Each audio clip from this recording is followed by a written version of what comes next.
ప్రపంచ జనాభా రోజురోజుకి పెరుగుతోందని, దీనివల్ల భవిష్యత్ తరాలు ఎన్నో ఇబ్బందులు ఎదుర్కోవాల్సి వస్తుందని, ప్రతి ఒక్కరూ జనాభా నియంత్రణపై అవగాహన కలిగి ఉండాలని alliance club district governor Vanumu Srinivasarao, doctor Chappidi వెంకటేశ్వరరావులు పేర్కొన్నారు. గొల్లపాలెం శ్రీ కాకతీయ కళాశాల వద్ద వరల్డ్ పాపులేషన్ డే సందర్భంగా alliance club of Kollapalem Leela Kalyani Sadhana club ఆధ్వర్యంలో క్లబ్ అధ్యక్షురాలు సలాది పుష్పవతి అధ్యక్షతన ర్యాలీ నిర్వహించడం జరిగింది. ఈ కార్యక్రమానికి ముఖ్య అతిథిగా alliance club district governor Vanumu Srinivasarao, విశిష్ట అతిథిగా alliance club international membership chairman doctor Chappidi వెంకటేశ్వరరావులు పాల్గొన్నారు. ఈ సందర్భంగా వనుము శ్రీనివాసరావు, చప్పిడి వెంకటేశ్వరరావు మాట్లాడుతూ ఐక్యరాజ్య సమితి 1987వ సంవత్సరంలో ప్రపంచ జనాభా 5 బిలియన్లకు చేరుకున్న రోజు జూలై 11 సందర్భంగా ప్రపంచవ్యాప్తంగా జనాభా పెరుగుదలకు, తరుగుదలకు సంబంధించిన విషయాల గురించి ప్రజల్లో చలనం తెచ్చేందుకు గాను ఐక్యరాజ్య సమితి 1989వ సంవత్సరంలో దీనిని ప్రారంభించిందని అన్నారు.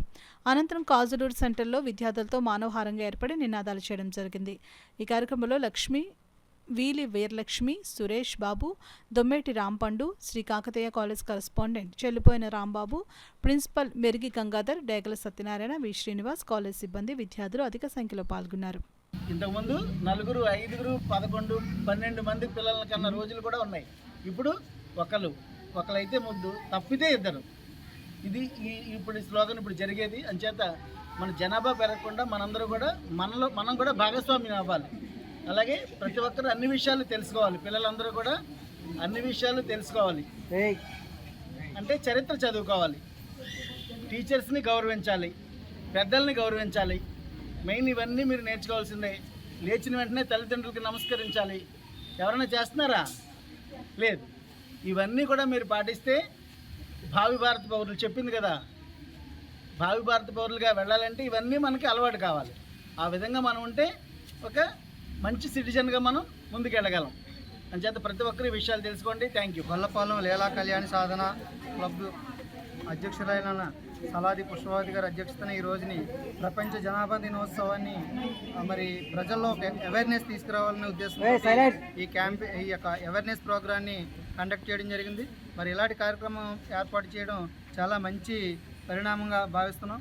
మరి ప్రజల్లో జనాభా గురించి ఒక అవేర్నెస్ తీసుకురావాలని బాధ్యత ఎంతైనా ఉంది కాబట్టి మరి లీలా కళ్యాణి సాధన వారు ఈ ప్రోగ్రాం కండక్ట్ చేయడం చాలా మంచి శుభసూచనగా సూచిస్తూ మరి వాళ్ళందరికీ కూడా ప్రత్యేకంగా అభినందనలు తెలియజేస్తారు. ప్రతి ఒక్కరు కూడా ఇంటి దగ్గర ఒక మొక్క నాటి, అంటే పరిసరాలను పరిశుభ్రత చేసుకోవడం, అలాగే పచ్చదనాన్ని పెంపొందించుకోవడం కోసం.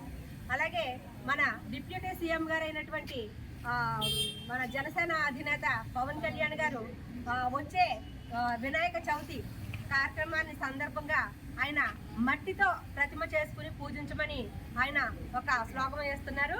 దాన్ని కూడా మనందరూ కూడా స్వీకరించి అదొక యజ్ఞంగా తలపెట్టి, అంటే పర్యావరణానికి ఎటువంటి క్షీణత రాకూడదనేటువంటి ఉద్దేశంతో ఆ కార్యక్రమాన్ని చేయడం జరుగుతుంది. అందులో కూడా మనం అందరూ పాల్గొనాలి. అలాగే మన విద్యాశాఖ మంత్రి గారు నారా లోకేష్ గారు విద్య పైన మంచి అవగాహన కలిగి ఉన్నటువంటి వ్యక్తిగా మంచి నిర్ణయాలు తీసుకుని ఈ రోజున విద్యను మనకి అనేక విధాలుగా ఉపయోగపడేటట్లు ఆయన సేవలు అందిస్తున్నారు. ఆయనకి కూడా ఈ రాష్ట్ర ప్రజల తరఫున ధన్యవాదాలు తెలియపరుస్తున్నారు. జనాభా ఏ విధంగా పెరుగుతుందనేది మనందరికీ అవగాహన ఉంది. అయితే 1987వ సంవత్సరంలో ఐక్యరాజ్య సమితి ప్రకారం జూలై 11న 500 కోట్ల జనాభా, ప్రపంచ జనాభా 500 కోట్ల జనాభా చేరిందనే ఉద్దేశంతో ఈ జూలై 11వ తేదీన ప్రపంచ జనాభా దినోత్సవాన్ని ప్రకటించారు. అయితే ఎప్పటి నుంచి కూడా జనాభా పెరుగుతూ వస్తూనే ఉంది. దీనికి కారణాలు ఏంటంటే చాలా వరకు అక్షరాస్యత లోపించడం వల్ల కూడా జనాభా పెరుగుదల కారణం అవుతుంది. అయితే ప్రతి ఒక్కరిలోనూ కూడా అక్షరాస్యత అనేది డెవలప్ చేసినట్లయితే ఈ జనాభా పెరుగుదల అనేది చాలా వరకు తగ్గించే అవకాశం ఉంది. కాబట్టి ప్రతి ఒక్కరు శిశు మరణాల రేటు తగ్గించడం, లేకపోతే సామూహిక వివాహాలు కానీ, తక్కువ వయసులో వివాహాలు కానీ ఇవన్నీ కూడా జనాభా పెరగడానికి కారణం అవుతుంది. వీటి మీద ప్రభుత్వం కొంతవరకు చర్యలు తీసుకుంటే కనుక ఆటోమేటిక్గా జనాభాను తగ్గించడానికి అవకాశం ఉంది.